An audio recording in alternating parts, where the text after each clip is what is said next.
Well, howdy, folks. It's time for Beyond the Smoke Barbecue Talk. So grab your drink of choice and come gather around the fire as we talk all things Beyond the Smoke. Featuring pitmaster chats from all your favorite names in barbecue. We chat about competitions, pits, meats, and everything in between. From barbecue to grilling, from trimming to smoking, we got you covered. Got questions? Let us know. We're always happy to hear from you. Thanks for coming, friend. We're glad you're here. Now sit back, relax, and let's talk some barbecue. It's time to go Beyond the Smoke.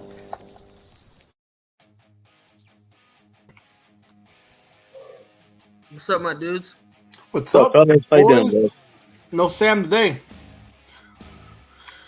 Thank you, Sam. You're missing the leprechaun, dude. Man. No, it'll be all right. What's going on, guys? You looking tired there? Looking tired there, Anthony?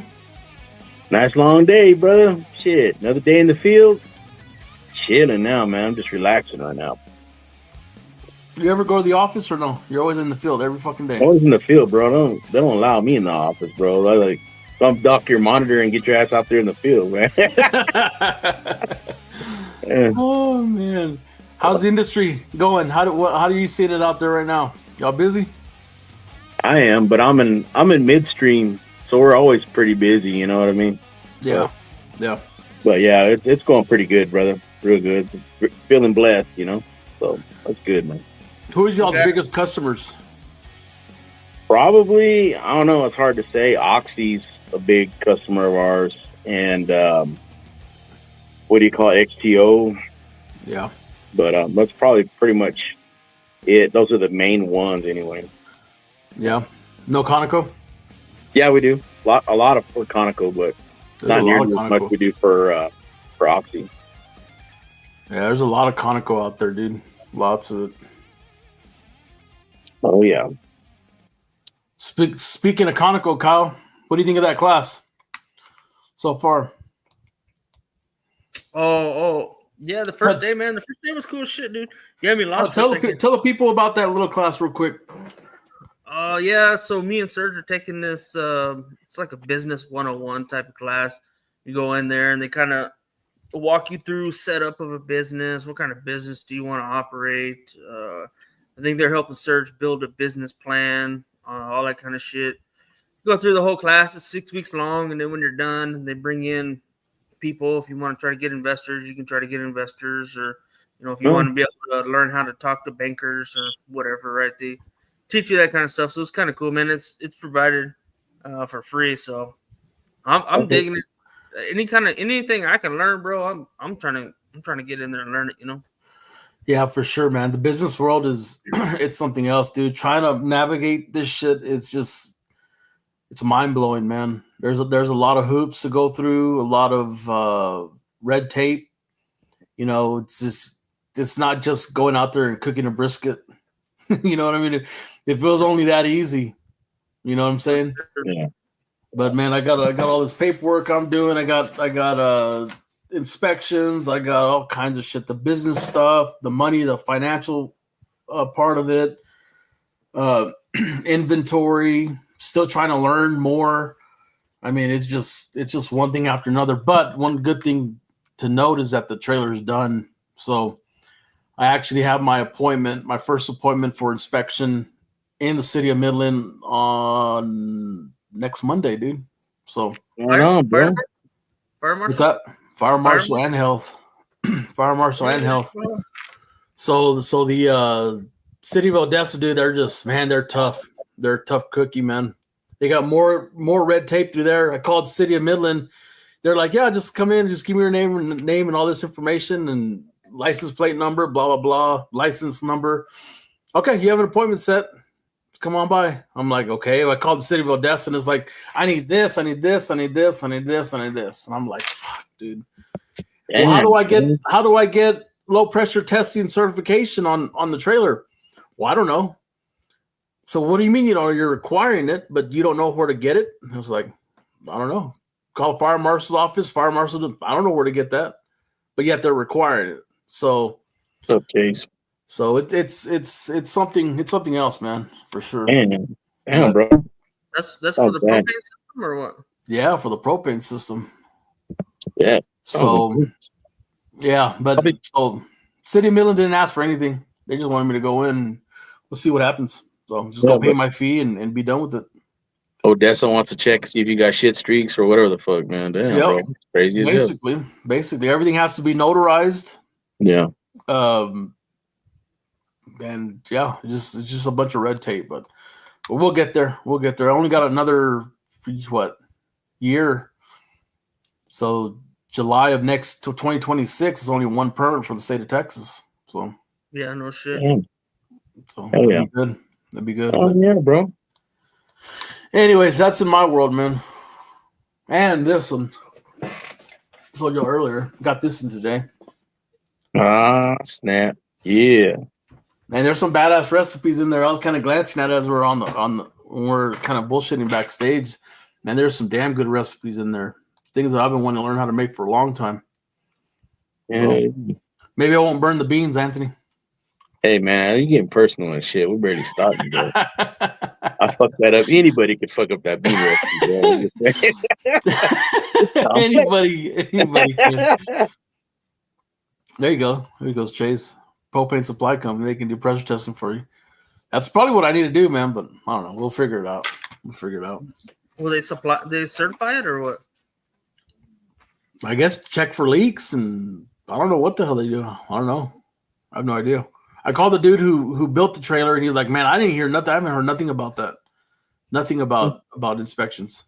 And even on the old paperwork, it doesn't say anything about inspections. But on the new system that City of Odessa just put out, it's asking for it. So, red tape. Maybe our guest will be able to give us some on that shit. Well, speaking of Blake. Oh yeah, talk about Blake's cook-off. Hope for the Hill Country coming up this weekend, right? August 2nd. So they're having the over there in is it in Bernie? Bandera. Yeah, Bandera. So everybody go out and support that. Oh yeah, for sure. Great event. Introduce our guest, Kyle.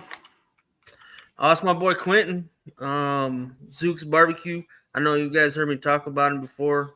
We met him at the Daniel Energies last year. He thought I was fucking crazy when I told him I was going to cook a brisket in 6 hours. He kind of looked at me like I was retarded, but we hit it off, talked a bunch of shit, and we still talk here and there. He gives me some tips whenever I got questions, and likewise when he had questions during the competition, I tried to help him where I could. So bring him in, boy Quintin. What's up, Quintin? What's going on, man? You're muted. You're muted, bro. Oh no! What's up, y'all? How we doing? Hey, doing all right, bro. We're here, dude. We're here. Appreciate y'all having me. Oh, thanks for coming on. Yeah, of course, yeah. I mean, anytime I can chit chat about barbecue, I mean, not gonna pass up that opportunity. Right? Yeah. Yeah. How'd you get to sneak out of the house, dude? Then you got a newborn. Your wife's I not do. telling you. Yeah, I know. No. I had to. We had to give our daughter get her ready before I showed up over here. So had to get them all prepped and ready to go for her. So no, baby's doing good, man. He's actually sleeping very well. So he's been very, very easy going. He's a little over a month old. So knock on wood, it kind of stays like that for a little while. But no, he's been a blessing for sure. So Is that your first one or what? second. Yeah, I have a 3-year-old. Okay. So yeah, boy and a girl. So Nice. Awesome, Dude, man. I remember when my little boy was that young, dude. Now he's a freaking 6-year-old going to first grade, man. Oh my God, that kid. yeah, grow up fast. Dude, super fast. Yeah. Super fast. It's crazy. But yeah, loving it, enjoying it, taking it in day by day. So all you can do, really.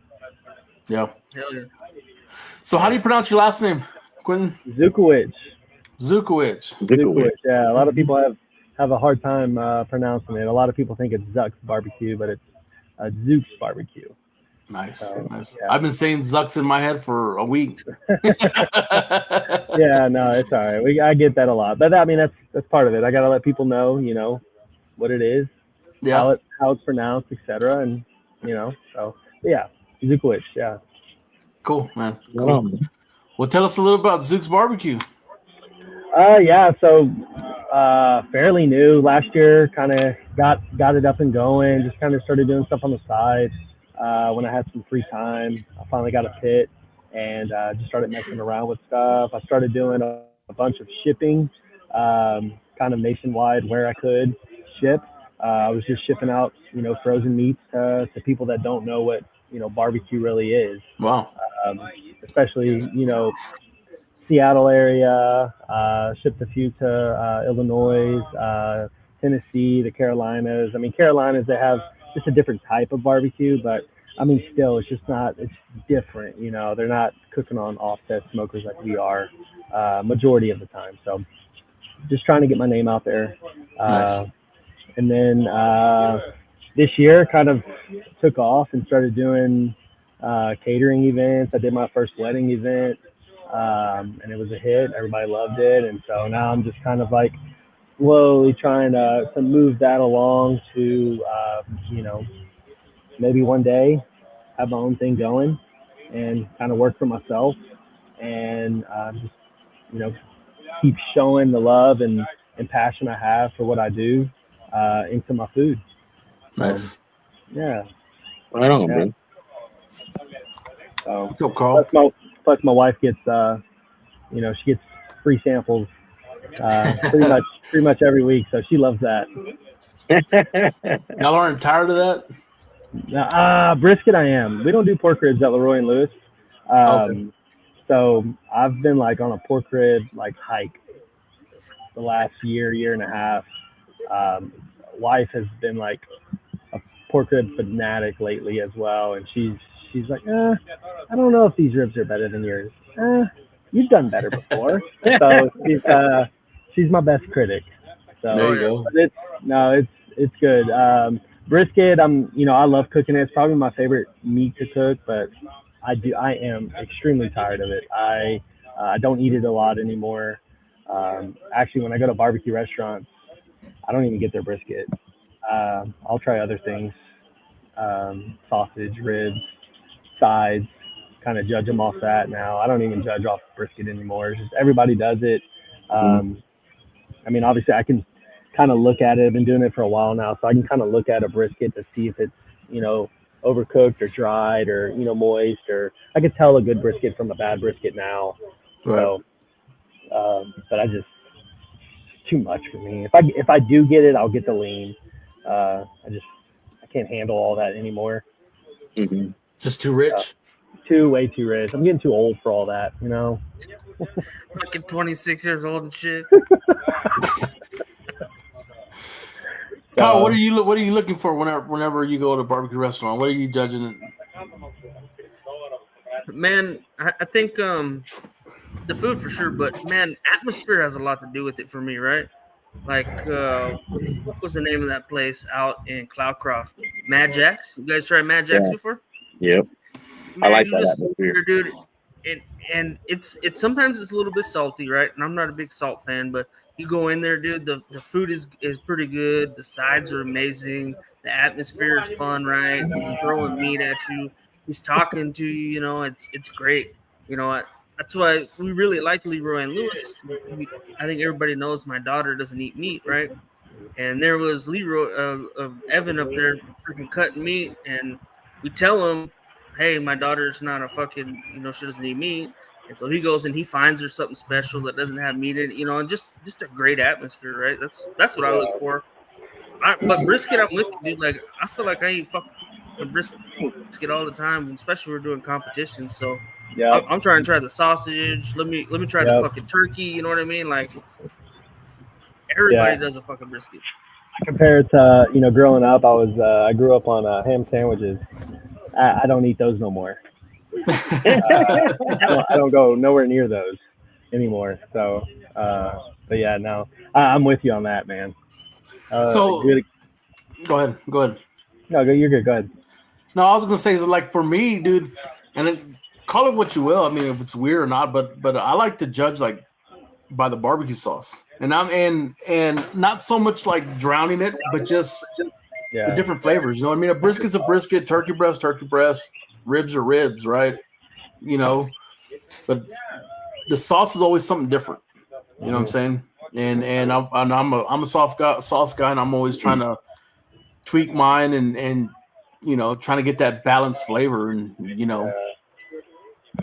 Yeah, I think that's something I want to work on next. I have a sauce, but I think that's something I want to, like you said, like you mentioned, I want to tweak.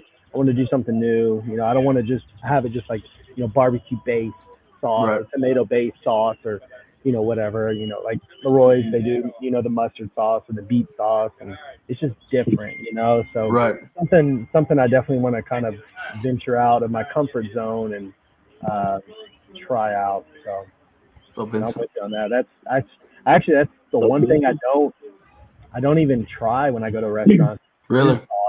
I kind of stick away from it. I mean, I'm one of the believers of, you know, if it's a good barbecue, it really doesn't need sauce. But that's actually something I might try next time, is start looking at the sauces and see how they how those taste. Yeah, I think you could tell a lot from a place, you know, when they put that as much passion into the barbecue as they do their sauce and their sides. You know what I'm saying? Are they just going to the store and buying fucking Sweet Baby Ray's? You know what I mean? Yeah. You guys over there? I don't know if you guys tried it, but I tried it for the first time at Cataracts. That pastrami brisket.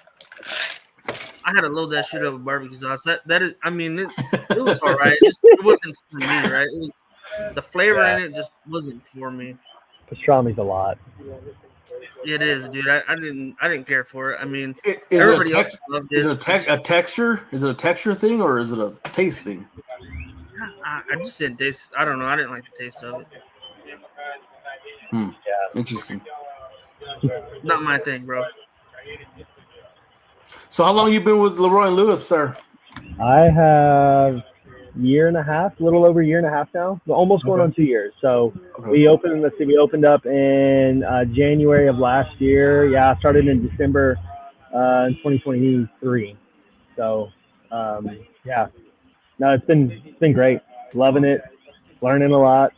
Kind of, you know, Evan being, you know, a great mentor. You know, just a good guy to learn from. The team we have is just great, phenomenal. I love the guys that we work with on the pit. So it's just a lot of knowledge back there. Yeah, I imagine. So, I mean, learning something new every day. It's not, you know, we don't just go back there and throw a brisket on and cook it. You know, you're having to deal with weather and, you know, if it's raining, the precipitation,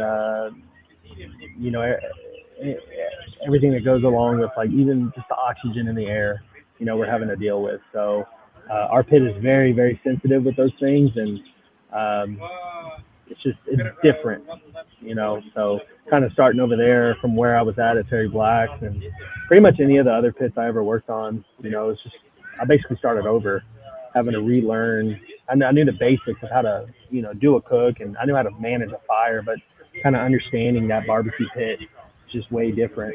So, there's, endless amount of knowledge being taught over there, which I enjoy the most. It's not just going in and, throwing briskets on or, sausages on and then cooking it. It's, you're doing a lot more than just that, which is nice. Messing around with a lot more meat than your typical barbecue joint, which is cool. Yeah, and y'all are doing the beef cheeks, and y'all doing a bunch of different stuff, flat irons. Yeah, right now I'm like, that is the one thing I will try pretty much almost every day is the flat iron. I'm on a flat iron high right now. Flat iron is so good. I didn't grow up eating a lot of steak. A flat iron at that, and then whenever I got there and started cooking this meat and tried it, and I'm just like, man, dude, this is amazing. And a lot of people don't know about it. It's out there now. Like we're pretty much like we're selling that every day. But that's what we started off with over there. Every day was flat iron. We didn't even have brisket every day. That was only a Saturday gig. The flat iron was every day, and that's something I think Evan does really good at. It's like he wants that meat to be known, and he's gonna make sure people know about it. And right. So I think he did real good, kind of doing that. So, but yeah, no, the flat iron right now is probably my favorite meat to cook and eat right now. So over there. Nice. Yeah, the beef cheeks are popular. We do beef ribs every day now, and whole hog every day. So. Mm-hmm. So y'all bringing in a hog and y'all breaking it down every day? Yeah. So pretty much we do everything on Tuesdays. Break everything down on Tuesdays. We'll get about eight halves, and then we quarter them up, and then we have a chud box direct heat pit that we use.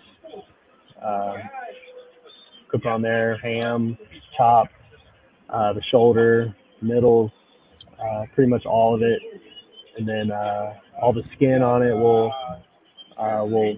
take off and deep fry, make our chicharrones out of that, and that goes right on top as a garnish when we serve it on the tray. Dang. Pick them all, mix it all together, season it, and it's pretty good. I enjoy it a lot. My view of cooking a pork butt now is a lot different after cooking all that. So no, it's fun. That's a fun cook to do too. Nice. So were you at the trailer before y'all got on the brick and mortar? So I did a month of the trailer, thank God. I didn't have to do with a lot of that for the last 7 years. Praise them for that. That's why, you were talking about, everything that you're doing for your trailer. I know there's a lot behind it, I only did a month there, but also, I did work at Barbecue Themes for a while, and they are a food truck as well. So I kind of understand the grind of it a little, but not nearly as much as what they did. But yeah, I was there pretty much a month, and then we opened up the brick and mortar, and then it was pretty much, I was cooking every day at the brick and mortar. So, yeah. You're doing the early morning cook too, right? Yeah, 4 a.m. Damn it, boy. I enjoy it a lot. Yep, I'm up at about 2:30 every morning, and then out the door by 3, and work at 4, and pit's loaded by 5. So it's kind of a routine for me. I enjoy it. I get to work alone for a couple hours, peaceful. Miss all the traffic, which is great. Yeah, I kind of have a couple hours to myself to really hone in my craft and kind of, make sure everything is perfect for the next guy that comes in and takes over. So nice. What are y'all cooking on over there? What kind of pits y'all got? We have 1,000-gallon backline. It's an awesome brand. We have a small little 115 backyard 115. And then we have a 500, which is the Rusty, which is our OG trailer from Cosmic, from the food truck days. We have that, and then we have 3 direct heat smokers as well. So, yeah, and then we have an indoor grill that we do a lot of our steaks and carrots and cauliflower on and all that stuff. So we got a lot of fires that we're dealing with. I think most days we're running 5 fires are lit, and we're managing 5 fires cooking. I mean, it's just nonstop. Whether we're slow inside, it's nonstop for us. So, which is good. So it's the pace is great. There's always something going on, something new going on. It's not the same old every day. Yeah, I'm cooking briskets and flats every day, but there's always something new. Right. Yeah. So what are you cooking on at home? What do you got at home? I have 1,000 gallon as well. So I bought 1,000 gallon a little over a year ago, I would say. Some trailer, a guy out in San Antonio built it. I bought it from one of the guys that trained me at Terry Black. And so, no, I love it. It's a little different. It's the biggest exchange I've ever cooked on. So it cooks very hot. So I learned very quickly, I have to control my smoke, I need to control my heat. I don't even get over 300 anymore. 275 is all I need. And it'll finish everything off 10 hours if I want it. So I think my very first cook, it's funny Kyle mentioned cooking a brisket in 6 hours, hot and fast. My very first cook on that pit, I did a brisket in 7.5 hours. And I thought to myself, I was like, what in the hell did I do wrong? And it's just a new pit. It's a different pit, cooks different. You got to learn it, understand it, and then kind of tweak it from there. Next cook was like 9 hours. And then I finally got to a cook where I was comfortable at 12 hours, and everything came out perfect. I was happy with everything. And again, 7.5 hours. I mean, I just saved 4.5 hours. I can go to sleep now, Yeah. But it's kind of this is kind of what I learned. This is how we did things back then. When I was at Terry Black, and now here at Elleroy and Lewis. So it's just kind of more of a comfort thing. Like, I understand it a little bit better. I'm still trying to get comfortable cooking it nice and fast. So, and that's something I'm slowly getting into, is the hot and fast stuff. Well, hold on. Let's talk about that. What do you mean by hot and fast? Because fucking Anthony will put his brisket on at 400 degrees. Not that bad. Oh no, man, dude! I tell you what, that competition we did, Kyle, that opened my eyes big time, and that was my first ever competition. And dude, my eyes were just like, I just could not believe how y'all did things. Like, I've heard of it, but I was just like, just actually seeing it in person, I'm just like, holy cow! Like, I was finishing my cook, and Kyle was coming in to start his cook, and I was just like, dude. You better catch up. Come on. yeah. That's nothing, dude. That's nothing. That's more of a hired gun type competition. I mean, when you go to these other comps with where everybody there's a comp cook, dude, that should have blown your mind for sure, man. Yeah. They, I think first place brisket. So I talked to the guys who won it, and they burnt their brisket. Their brisket caught fire. That's what they turned in, and that's what won. Yeah, he was saying they were right across from us, right? And they cooked on an offset. I think it was a 500. And he said that something happened, and they started a grease fire, and they had it wrapped in paper, and the paper caught fire.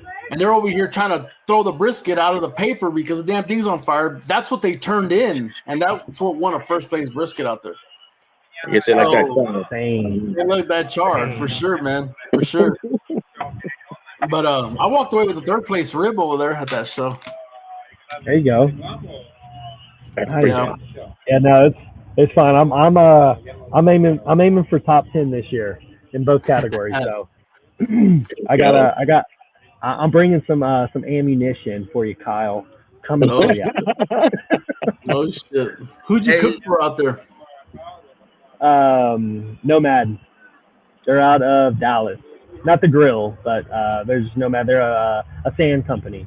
Okay. Dallas, yeah. Never even heard of them. Yeah, no, they're new. They're I think they're only like 4 years old. And wow. Yeah, they're super new. So, but yeah, no, I am super excited this year. So. We'll be out there again. I caught him as we were walking up to turn in brisket, and he just finished turning in brisket. And he goes, "Yeah, man, look." I showed him mine, and he goes, "Here, look at the picture." I'm like, "Dude, is that chopped brisket in the box?" He's like, "Yeah, man, we got chopped in there." I'm like, "Bro, you can't fucking do that."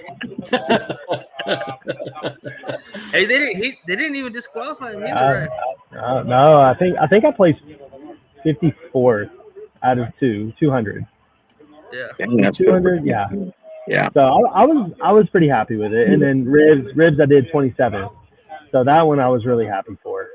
So no, I'm excited this year. I cooked normal. I didn't do any injecting. I did everything seasoned, everything day of. I just didn't have, I just did everything normal.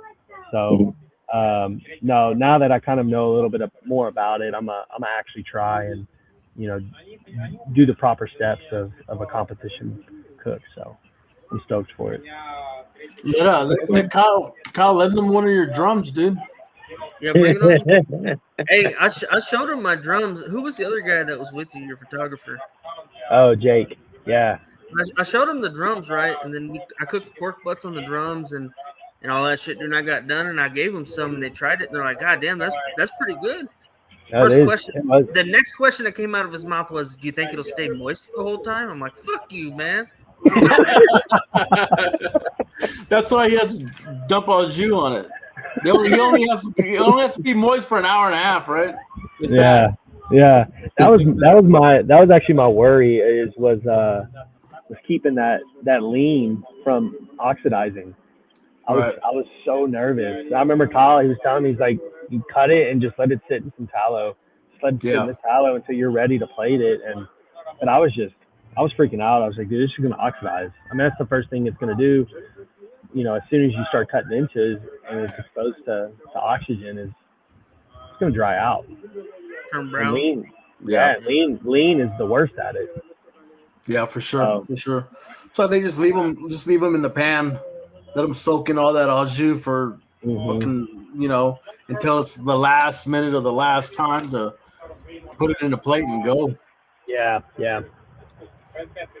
Yeah, we're seeing what do is turning like that gray looking like brisket from the morgue looking thing, like it's all pale and everything. You know what that is. Yeah. It's not very appealing visually, So it's not. And I turned everything was, right side up. I had my fat cap. I had a small little fat cap. In my head, I'm like, dude, this is the most perfect lean I have ever cooked. The amount of fat that was sitting up top, it was just perfect. Right. And I showed Kyle, and he's like, dude, you turned it in with fat on it? I was like, look, dude, it was too pretty to cut off. Couldn't do it. Yeah, that's the whole thing about competition barbecue and restaurant dude. It's two totally different worlds, man. But you got to remember though that the Daniels it's not the same competition. Yeah, it's KCBS sanctioned, but it's not.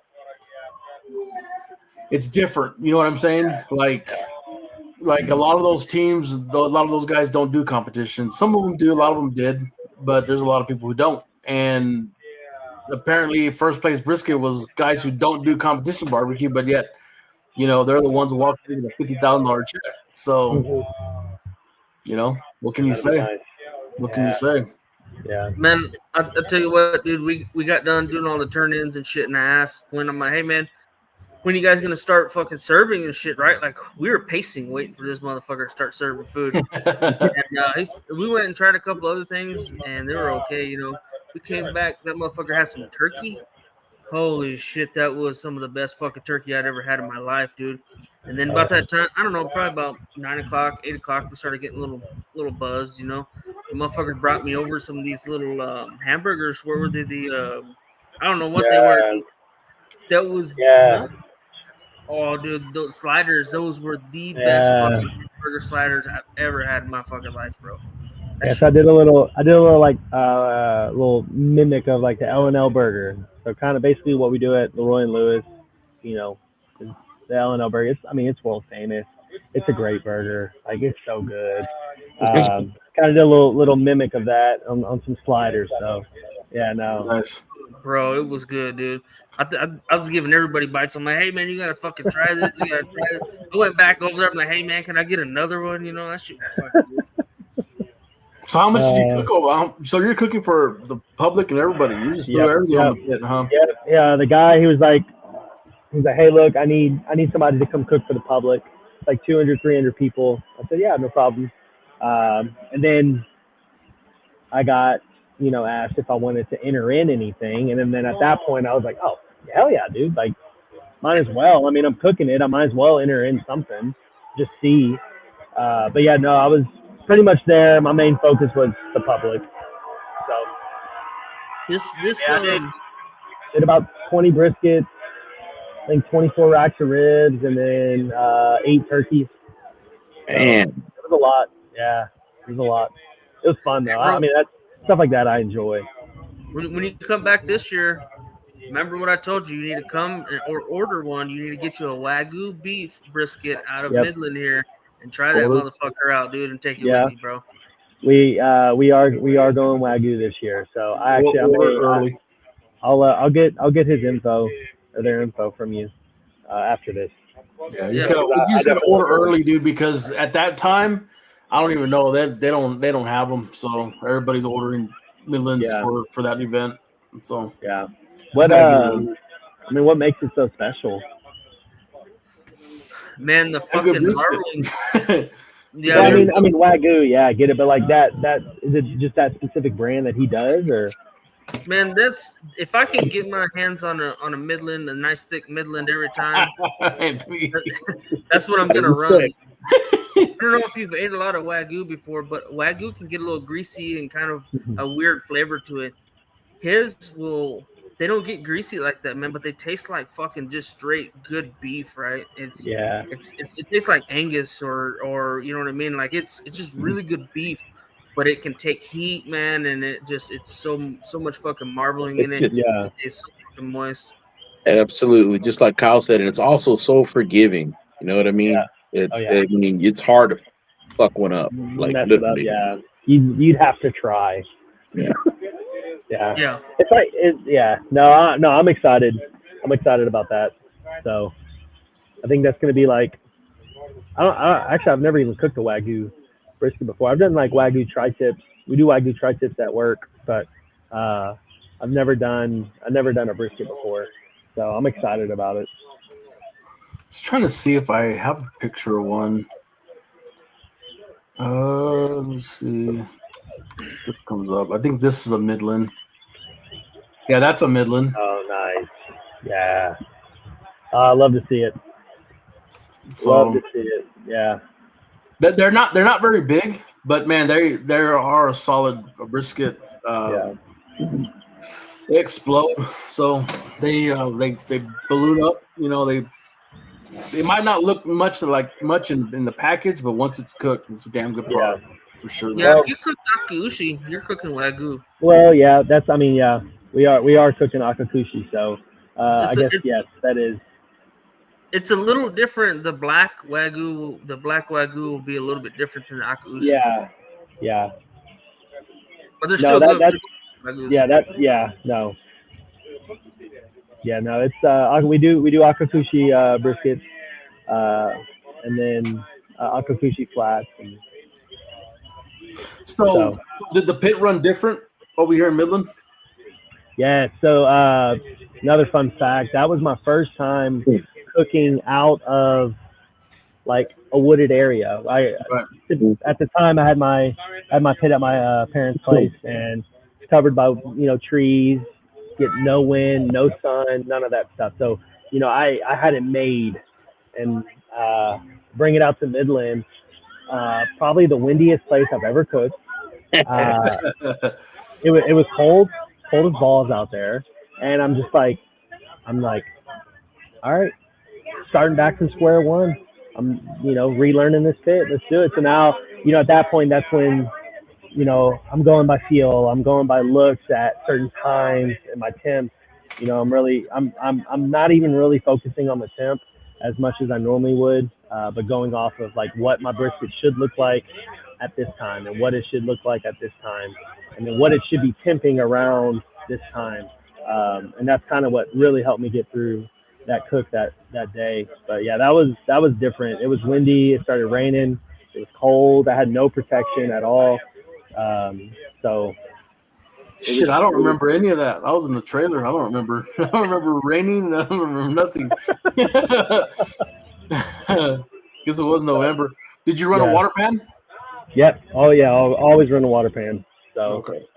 Yeah, I was gonna say you got to run one over here, dude. Yeah. It's too dry, super dry. Yeah. So I think always ran a water pan. I don't think I've ever cooked without one. What was your finish temperature? So I was doing good stock briskets. Those you can take a tad bit higher than your normal ones. I think the highest temp I got to it was 206, 207 in the point, and it was about 200. 199 to 200 in the lean, but then obviously I rest it, carries over a little, and then so our finishing temp over here is 207, so you're right there. So you're right there. Kind of noticed, working with different briskets, you can take them to different temps. Certain ones are gonna, you do need to take them to certain different temps. They're not all gonna finish at 207 or 205 or whatever, and then it's at then you're kind of going off of like, okay, am I gonna sacrifice the point, which is what everybody wants, am I gonna sacrifice that point just to get that lean up 2 extra degrees to possibly overcooking the point. So there's a lot that goes into that. Which that's kind of, I feel like that's like the fun part of it, trying to figure it out, what's going to be the best, why did it do that versus the other one, so it's all about placement, and that's why rotations are very important. Kristen is very important, making sure you don't keep one brisket. And I mean, again, all pits are different. Some people can get away with not even doing a rotation at all, and their briskets come out fine. So it really just depends on the pit and how that pit cooks. So elevation, elevation has a lot to do with it. We go down and cook on the coast or something, we may finish a brisket at 209, 211. Here in Midland, we may finish it at 201, 203. Right? There's just so many fucking factors, right? I've been kind of watching a lot of videos and trying to learn how to figure out how to use feel more than anything, right? Yeah. How does it feel right?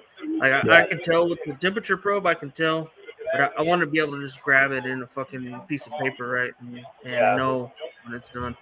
Yeah, and I remember at Terry Black's, that's kind of what they taught, was like, obviously when beginning I was doing everything probe, but I mean, we're doing 300-400 briskets a day. Sometimes you're having to, watch 2 or 3 pits at a time. Each pit has 35 briskets. You don't have time to probe every single one and figure out, this is it. So you kind of learn very quickly, go off feel, kind of know the spots to where you need to feel underneath the brisket after it's wrapped. So you learn that very, very quick. Because, I mean, you'd be in that pit house for 35, 45 minutes. And if you're having to do 2 rotations back to back, dude, brutal, absolutely brutal. But I mean, that's the name of the game too, right?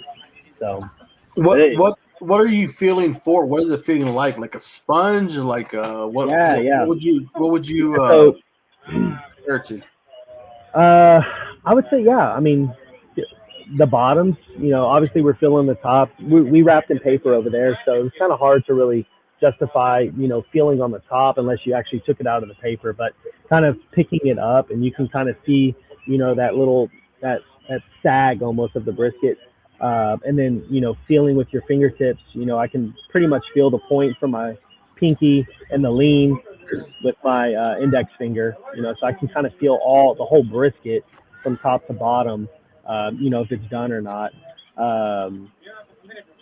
But you can also, flip it over. And I remember one of the guys, Alex, he's still there, great cook. He's been there 9 years now. But he pretty much taught me, he's like, pretty much go up the lean of the brisket towards the point, and if you can almost feel like little knots, like golf balls. And that kind of lets you know that, that's not done. It needs a little bit more time to render down and actually get tender. So there was a lot of little tricks that I learned over there on how to feel a brisket when it's done versus going off the probe, because that does take a lot of time.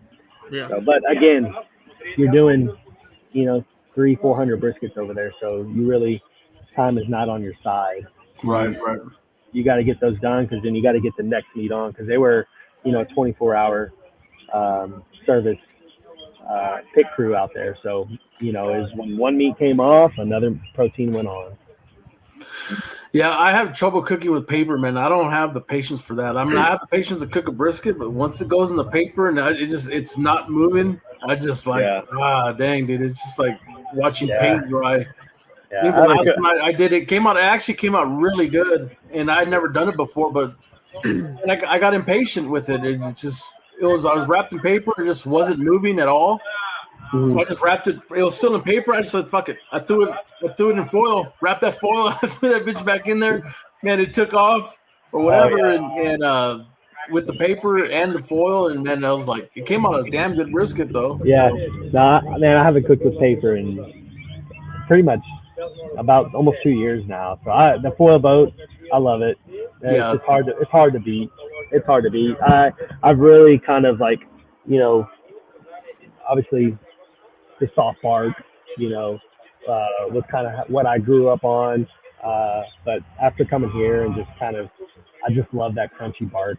It's hard to get away from. It adds that next level texture, that bite of brisket. It's not just, a moist, soft, tender brisket. There's that crunch to it, which is nice. What do you think the public's looking for? I mean, you're in the restaurant, you're cooking all the time. What do you think the public looks for? Are you looking for that crunch or more of a soft? I don't know. I would have probably, I don't know, man. And that's the thing. I don't think the public really cares. Goes that deep into they're gonna have a soft bark or a crunchy bark. It's kind of like people that have been doing it and. Oh, this is neat. This is, a crunchy bark. Nobody does that. So I don't think the public really knows to even look for that sort of stuff. Like the public won't know what an under and an over brisket probably even looks like. Right. Nor will they probably even care as long as it tastes good. Right. But, if you go to somebody that's been doing it for a while and, they're like, that's an over brisket or that's under. I can tell by just even looking at it or even just pulling it apart, but public's not going to know. Yeah. If they don't know what they're talking about, they most likely won't care as long as it tastes good. Right. Yeah. So you don't comment mostly on how it tastes and if it was dry or not or something. Yep, exactly. That's it. So that's something that's like, it's hard to not beat yourself up for. What's up, dude? Something to not beat yourself up on, because it's like, at the end of the day, we're doing 24 briskets a day, so it's not a lot. So we're able to really tone in and focus on those briskets to make sure that they do come out perfect. But shit happens, and as long as that brisket looks moist, tastes moist, and it looks good, fine. It's fine. It's not the end of the world. I mean, an over moist brisket is still going to taste extremely tender and juicy, as will an under. But again, the public won't know. Don't tell that to my judge over there at Fort Stockton, dude. He gave me a comment that my brisket was too moist. Man. That's fucking clear. Horrible. Dude, that's my nemesis. That's Fort Stockton's my nemesis, dude. Fuck that place. Hey, Quintin, so I got a question for you. Me and Serge were talking about this, I don't know, a month or so ago. But I know you're getting ready to I know you're doing some of your own stuff, but you ever thought about consulting, bro? Not really, honestly. Kind of just like, I'm for the community, like people have questions, they're going to ask them and I'll answer them by all means. I love it, so if anybody ever has questions about it, I'm always pretty much upfront and honest with them about my opinion and what I think. And, but no, I haven't really kind of thought about that at all. I mean, it wouldn't be bad to maybe even look into, but no, right now I'm kind of just help out as many people as I can that have the questions that don't have the luxury of, working for, a restaurant or, right. Whether they're in, California or, wherever that they just don't have good barbecue, and they just want to learn, so I didn't get charged to learn all this stuff. So it's like, why am I going to charge you to want to learn and be passionate about it, So, but no, I have not thought about it. I think consulting goes a little deeper than that, though, right? I mean, they're helping with menus and pricing and building a staff, and you know what I mean. Like I think it's a little deeper than just some of the smaller cooks or the cook itself. Yeah, no, most definitely. I mean, if you have any questions after this, Kyle, feel free to reach out. I'll shoot you over my business email, and I'll get my assistant to help you out. You'll be my first customer.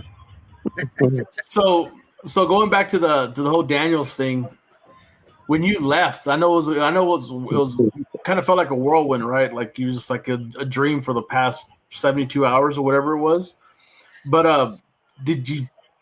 A lot of us get the bite of competition barbecue. Did you wonder, like, man, I probably need to do another one of these, or it would be fun to do another one? Yeah, no, I actually did. I have a buddy that does competition barbecue here, and he did the one in Austin, and I went over there and I went and helped out a little. And all right. So that was like, that's actually who I'm bringing up, a buddy that does competition barbecue. So nice. He's gonna bring. I think he's bringing a barrel, and we're gonna do. I'm still trying to like let go of doing a brisket on a barrel and not an offset. But no, I'm excited about it. We're gonna do a few test trials beforehand and kind of that way I can. Don't worry about it. But no, I'm excited. I'm super stoked. I want to I've never cooked on the barrel before, not like that at least. So I'm excited about it. Yeah, you might like it too much, dude. Better watch out. Well, my wife better watch out. At least for the house, you know what I mean? Shit, dude. I mean, when you can do a brisket and make it come out money in 6 hours, dude. Oh, yeah. Or ribs in 3. Why not? Or ribs in 3. And then, dude, I'm talking like money ribs. Like, there's a reason why a lot of comp guys use drums. Yeah. No, I will say, kind of ever since I got over to Leroy and Lewis, I will say I have fallen in love with direct heat pork ribs. That is like my new love of how to cook ribs. I enjoy it a lot. 2.5 hours, they're done. 3 hours, they're done. And they just, that direct smoke is just so much different than your offset smoke. I think certain things are better cooked certain ways, and I'm almost convinced that is probably the best way to cook ribs. So agreed. Almost. Yeah. So, I still enjoy my saucy ribs on the offset. But I'm almost convinced that that's the best way to do them. Man, I think my opinion is the best ribs come off an offset, but I like a drum a lot. I feel like an offset the ribs don't tighten up like they do on a. Yeah, no, they don't. But I mean, you're cooking for a longer time on an offset versus like a drum or direct smoker. So I think it just has that chance to loosen up a little bit more than what it normally would on a drum, or than it normally would versus a drum. Yeah, for sure. And Anthony, give Quintin some hints, some advice on the brisket, since this was his first time doing a comp, and then coming from where he comes from, his world. What advice would you give him with all your first place briskets? First place briskets. I'm lucky too, man. I have plenty of last place briskets too, man. No, man. I mean, shoot, for me, man, that drum, as far as my brisket goes, it just adds that perfect amount of moisture. I don't run no water pan or anything like that in my stuff in it. And I'm always rotating. You know what I mean? That's just my preference. So it makes me feel good that I'm doing that. And I love to throw it on as hot as I can and let that, especially when it's nice and smoky, Yeah. And and pretty much I just let it ride after that, man. And I pretty much after that I just wrap the color, no temp, nothing like that. I just wrap to just the color, man. That's when I wrap. I love it, man. Just the way it cooks. It's just I get way more sleep. It's just more of a convenience thing, right? But I love the results that I get from it though too. Yep. Now you saying you're wrapping the color. Are you pulling the feel? Or are you pulling the temp? How are you pulling it? Because I'm assuming, just an assumption here, that your color's probably around 150, 160 internal. Well, I've checked it before. It's more closer to 170-ish. Okay. When I get my bark, more or less, if you can call it that, as much as you can get in a drum to how I like it, just to where it's not just, where it packs up more or less, not to where, you know what I mean, it's just going to just blow off or something like that. Yeah. So. Now, do you notice a stall once you wrap it? Do you get a stall on a drum? No. Okay. I don't. Okay. Yeah. Yeah. Okay. Yeah. See, on the offsets, it's a hit or miss. That's why it's I think personally it's very important to wrap or boat as quick as possible without letting that temp really drop, because letting that temp drop, it's just going to take a little bit longer to get that temp back up. Those briskets were out for however many seconds.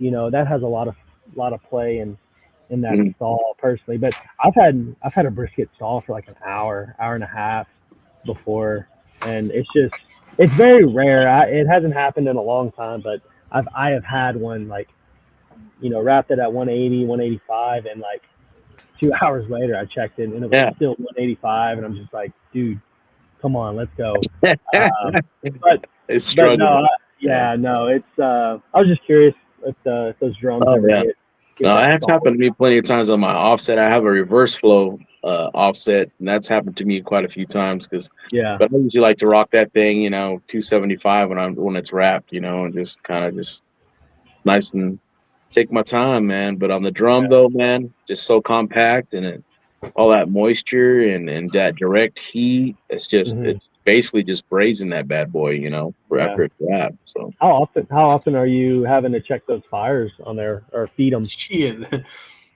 Never. Never.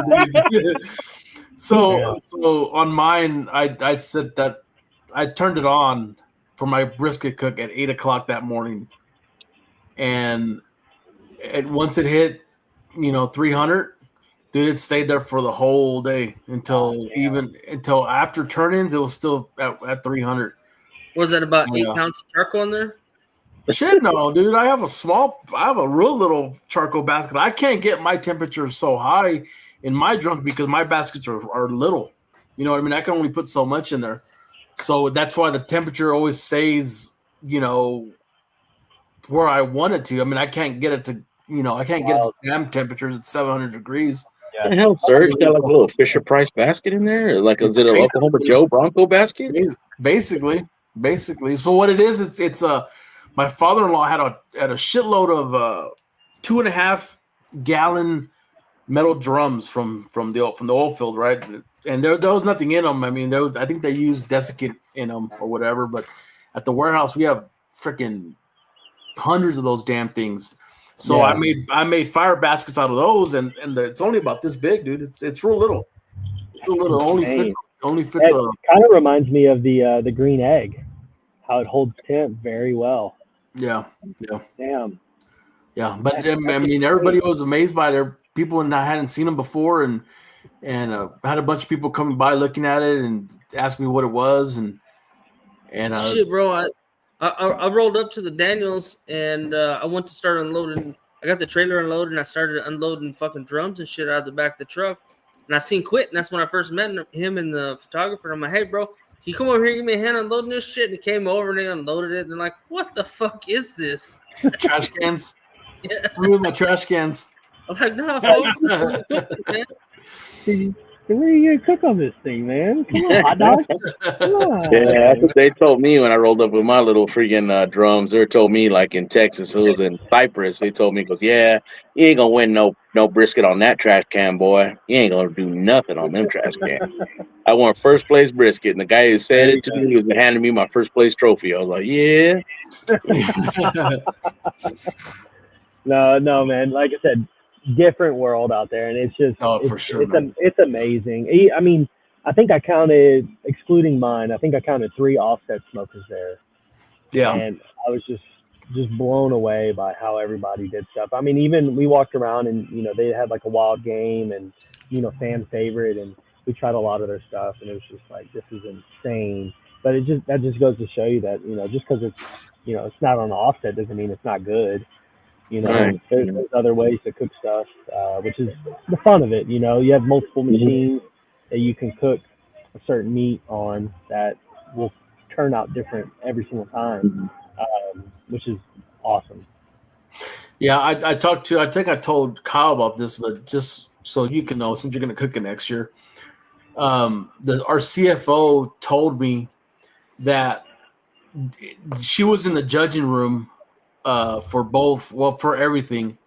She said it's one big business meeting. That's all it is. Like, nobody's taking the barbecue serious. So I figured.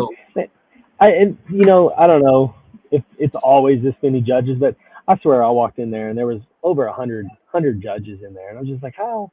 I only put 6 slices of brisket on here. How's everybody going to try it? So that's kind of, I think that's where I'm still trying to figure out how it works. I know my tray went with 5 other trays to a table of 6 judges, and I'm assuming they probably picked the best out of that, table, and then it's like, well, how does it get moved on to the next table? So I don't know, but very, very intrigued on, learning a little bit more about that, on how they judge. I didn't think it was that many. I'm assuming it's not always that many judges. No. Okay. Anthony, help him out with that brisket injection recipe. But let me get my pin first, Serge. Let me get my pin first. All right, I'm ready. I'm ready, dude. I don't know, man. I just like to plump it up, as much as I can until until it stops moving, I guess. That's one thing though. We were talking about that Midland meat brisket, bro. You hit that motherfucker with injection, and you hit it with some heat, and that thing, it may start out about that big and end up about that fucking big, bro. It plumps, dude. It gets huge. Yeah, it don't dry out like Serge's brisket over there in Fort Stockton, or so according to them, when in all reality, they probably taped the damn panty liner on your box. Like, that's too much moisture, buddy. It was a flooded box. Oh man! All right, Quintin. So Sam ain't here. Anthony, you want to kick us off on Sam's? Yeah. So I think I talked to you about this. So that segment that we do about, your all-star team, right? Hmm. The four picks, but we change it up to you. I know you don't do competition, but 4 people who've been influential in your barbecue journey. Just if you can just call. I mean, so many people I've kind of been taught by and just mentored by, but I have some good friends out in South Carolina that I've been chatting with probably the last 2 years now, pretty hardcore and just picking their brains. And he's pretty much an influencer at this point. He does a lot of stuff, YouTube and on Instagram, but Rolling Bones Barbecue, I don't know if y'all have ever heard of him. Will Andrews over there in South Carolina, great guy. He does a lot of mill scale. He cooks on a bunch of mill scale stuff, and Nice. He does a lot of open flame, and he has an offset, and he does a lot of fun stuff out there. So awesome. Just kind of picking his brain, recipes, and how he comes up with like measurements and what he looks for in this, and making sausage or whatever. But he is a very good guy. I actually did an event with him this year in Lockhart, the Texas Lockhart Rising Stars. Basically, they had a bunch of people come out that use their pits and just cook. It was a big festival. Probably over 200 cooks there, and we did like a shrimp and grits pork sausage, which was phenomenal. But yeah, no, he was a good guy, very open, same thing, like, Kyle said about consulting. He's just very open and just real with it, which is nice. So I would say he's probably my out of state guy that I would go to about kind of anything. And then team, I can't really narrow it down to one person, but the team at Leroy and Lewis has been phenomenal. So they're just inside and out, because every now and then I'll get on the block and I'll go cut and stuff. So a lot of people up front of house, just phenomenal people to kind of work with. It's hard to really single out one person. Same with the back of the house, hard to single out one person. And then obviously the pit team, I stand by it. I think we have the best pit team in the nation. I don't think anybody's better than us. We put in the work, and I think we hold each other accountable to make sure we put out the best of the best product, and we kind of don't let the hey man, you kind of slipped on this, get to us. It's like, all right, it won't happen again. So I think the team that I work with at L&L is just phenomenal. Wouldn't trade it for the world. But then Evan is a great mentor. Always trying new things, kind of going out on a limb, not really having a plan of how to do things, but just kind of like, hey, we got some lamb in today, let's figure it out and capitalize on it and utilize what we have in stock. So I think the big thing is like nothing gets wasted over there. He's very big on not wasting anything. Everything gets used, whether it's to service or for family meal. It gets used. I mean, we did meatloaf the other day. We were trying out some meatloaf recipes, and it's like, how many barbecue restaurants does meatloaf? Right, so right. Just little specials here and there. Whether it's dinner menus or just specials for the week. It's just kind of, I think for me personally, he's been a big role model for me on going out of your comfort zone and just trying something new and enjoying what you have, what you get in, especially everything that we get is, all Texas raised. So it's like, it makes it even that more special that we know where our meat's coming from, and we get to play around with it and figure something out to make something, which was like almost like an afterthought into something that's like really, really good. So, So Betty. Yeah. So Betty. Yeah, he's been a big influence on the last year and a half. So, man, this was hard. I had to really sit down and kind of figure out, because it's hard to really single out anyone. But I would say the last is my wife. My wife has been a massive supporter in this. She's from the Seattle area, so she knew nothing about barbecue until we met. And, I kind of brought her to her first, Terry Black sit down, and it just blew her mind, and then just kind of went from there. And so she's been a massive supporter in this project, this fun project that cost a lot of money to get up and going. And she's been there for me. Like I said, in the beginning, she is my critic. She lets me know when something's off. So, which is, that's all I can ask for. Because, if I go in, I'm like, hey, look, I know you're my wife. I know you're gonna say it's good, but like, I can't be turning in shit. it can't just be good. Like, it needs to be good. And so, like, I'm always trying to work on and figure something out to make it that much better. And she's the first person to kind of let me know, like, hey, too salty, or it needs just a little bit more sauce, or just whatever. She's been pretty much my rock in all of this. She keeps me sane from losing my mind on trying to figure it out. I mean, I'm sure y'all know, it's recipes after recipe, just trying to, you're not just cooking, a pot of macaroni, you have a 12-pound brisket, and for me, it takes 12 hours to cook. So it's not like I can tweak something here and there. It's like, no, I got to do it for another 12 hours and tweak one thing, and then just kind of go from there. So it's a long process of learning. Yeah. Which she's been pretty much, behind the scenes letting me know. So awesome. Fuck, yeah. You better bring her to the Daniels, bro. Yeah.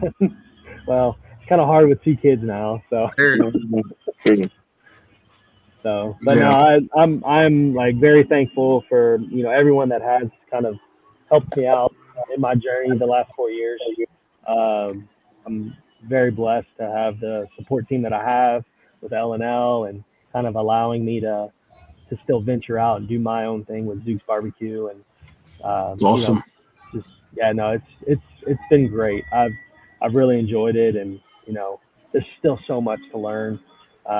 There's endless amount of knowledge to learn about barbecue. I mean, shit, y'all's world, that's a new way of cooking, that I've never cooked before. So it's like, there goes another task of, something I have to be better at than Kyle in is cooking a brisket on a barrel, Yeah, for sure. No, man, it's definitely different.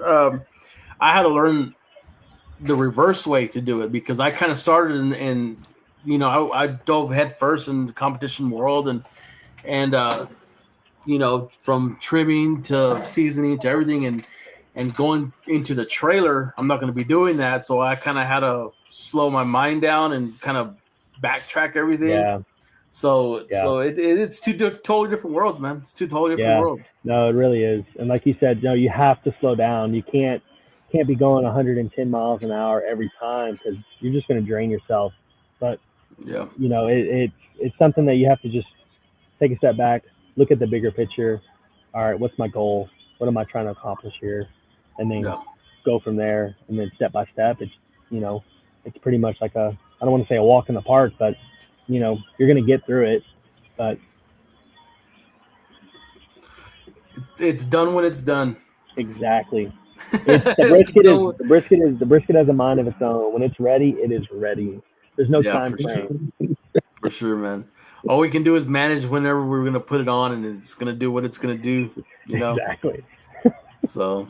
No, exactly. Well, cool, man. Cool. Yeah.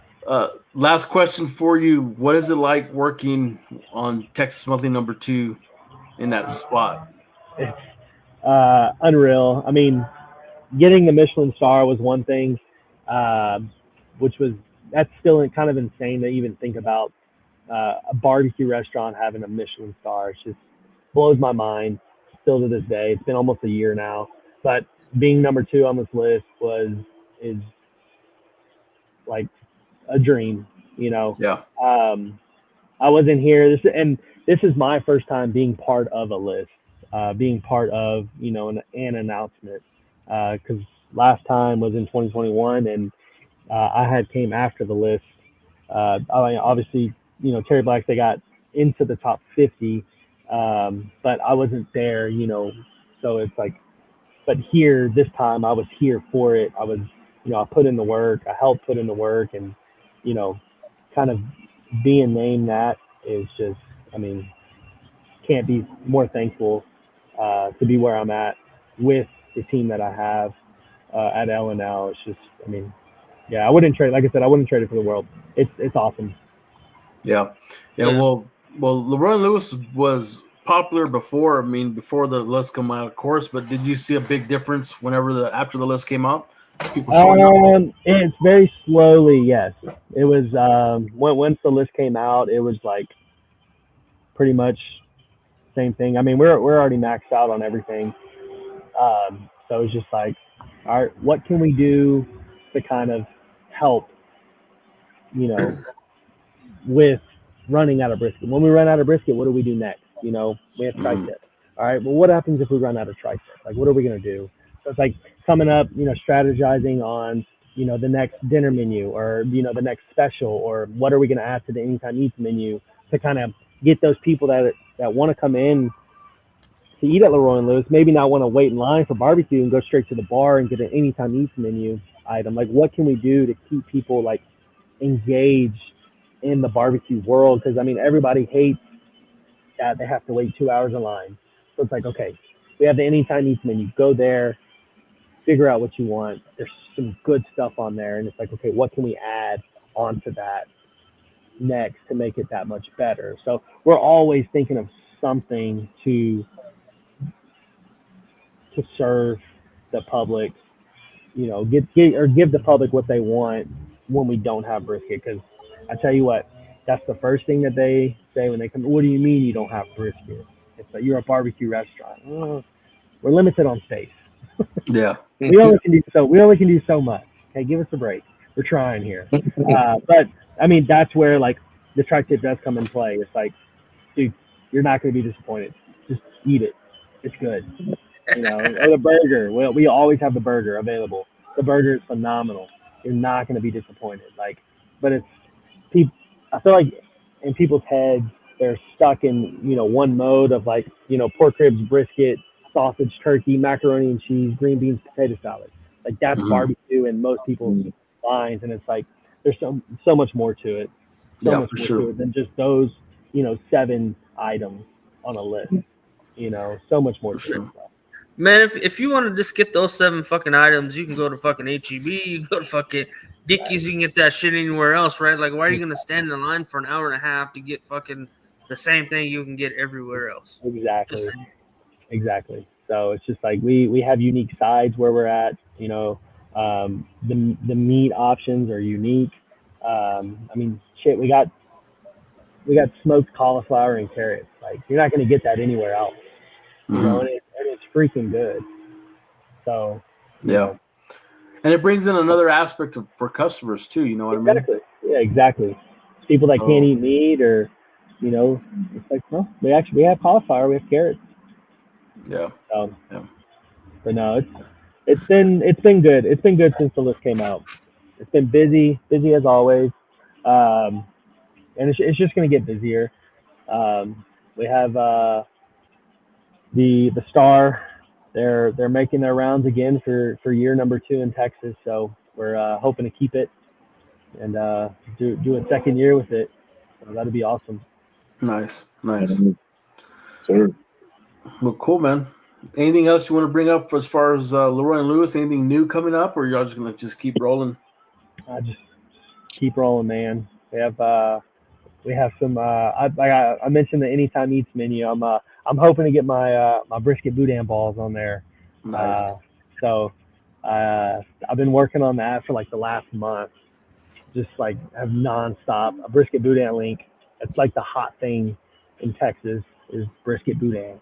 And I growing up in Louisiana, or grew up in Texas, but, you know, families from Louisiana, and going over there in the summertime. But I remember as a little kid, waking up to go work on my pawpaw's farm would be we'd go to a gas station, get a brisket link, and on some white bread, and that was our breakfast. Or my grandma has a gas station and she does brisket boudin balls, and it's like, oh, that's for lunch. So it's like that is something that is a part of me and something that I'm trying to bring out as well. So I've been working on it really hard the last month and a half, and so we'll see. I don't know. Fan favorite. That's a fan favorite right there, man. That's what I'm doing this year is some brisket boudin balls.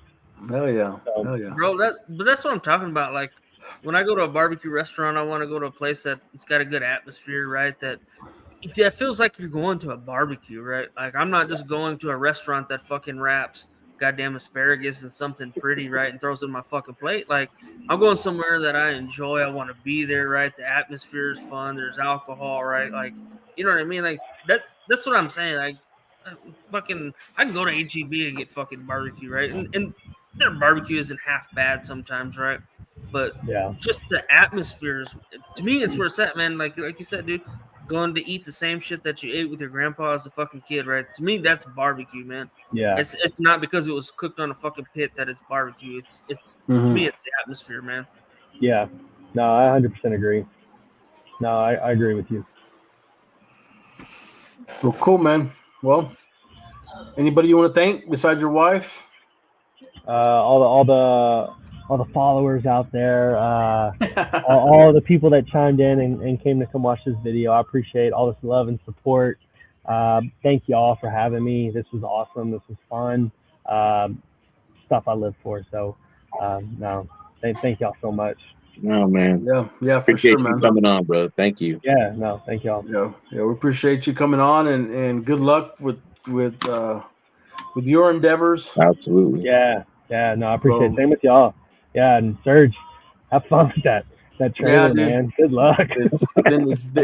Sounds like a nightmare. It's been a learning, dude. Honestly, I mean, it's a learning experience, man. It's a challenge. You know what I mean? And I've always been one to like take challenges and run with it and see. Yeah. You know, it's always something. It's always something new.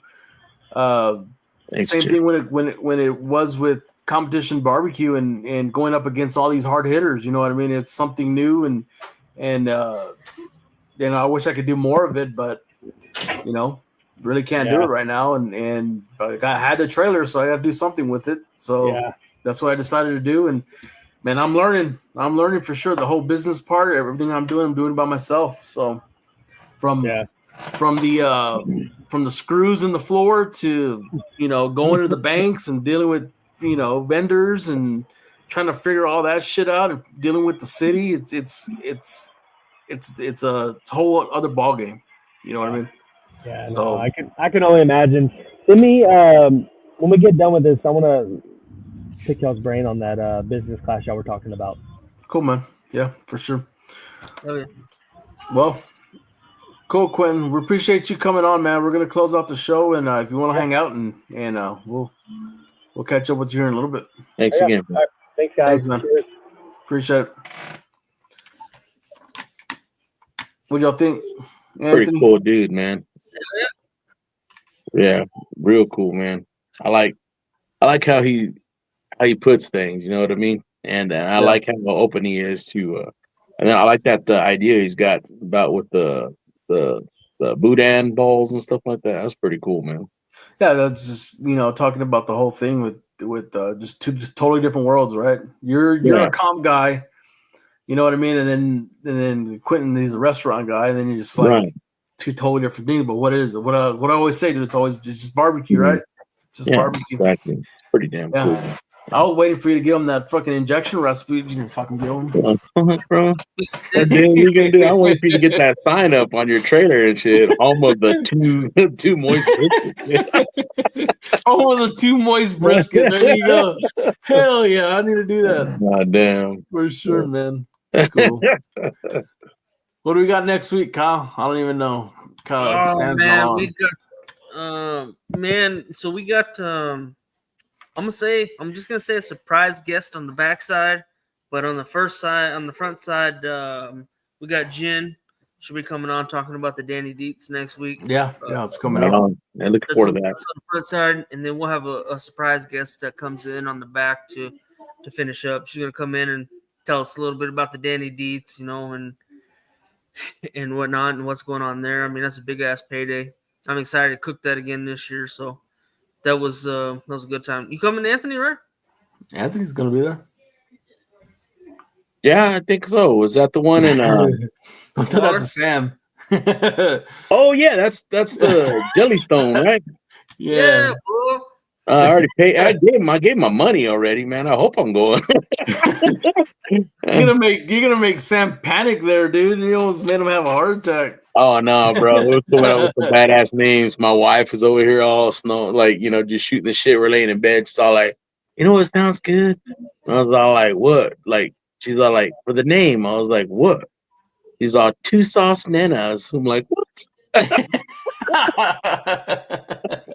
was like, maybe it's got a little flair to it, maybe, yeah. Oh, that's funny, man. Well, cool. Let's end this one. We're an hour and 30 minutes, hour and 25. We're right on cue. So cool. All right. Well, thanks for everybody coming on, and we had a good show with Quintin, and we'll do it again next week. Appreciate it. Later, guys. Later. This is Parrish Randall, and this concludes this episode of Beyond the Smoke. Thanks for stopping by, friend. We hope to see you again real soon. Until next time, happy trails. Until we talk meat again.